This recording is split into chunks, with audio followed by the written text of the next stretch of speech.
A student asks a teacher, why often people marry a different person than they fell in love with? The teacher said, in order to answer your question, go to the wheat field and choose the best wheat and come back. But the rule is that you can go through them only once and cannot turn back to pick. The student went to the field, went through the first row, he saw one big wheat which he instantly liked. But he wonders that maybe there is a bigger one further. Then he saw another bigger one, but again he thought that maybe there is an even bigger one waiting for him.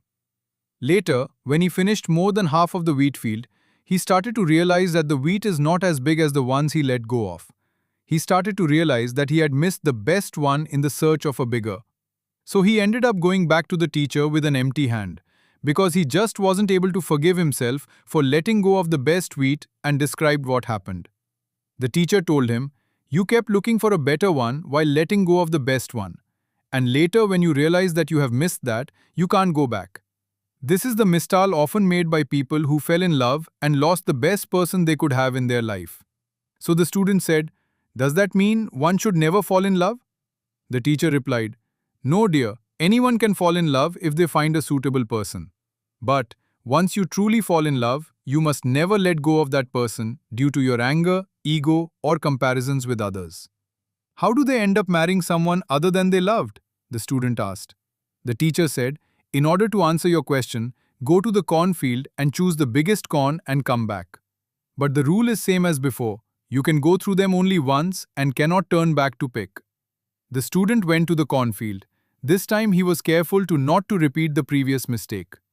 When he reached to the middle of the field, he picked one medium corn that he felt satisfied with and went back to the teacher.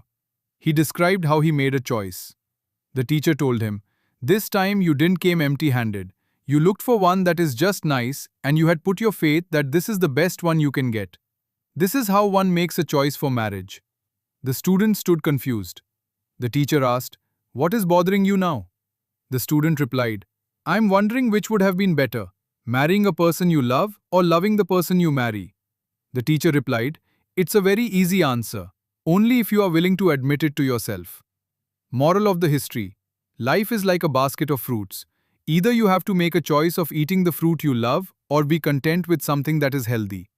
Choose wisely, else you may have to spend your life wondering, what if? As long as you stay true to yourself and honest, you can't go wrong with any of these two choices.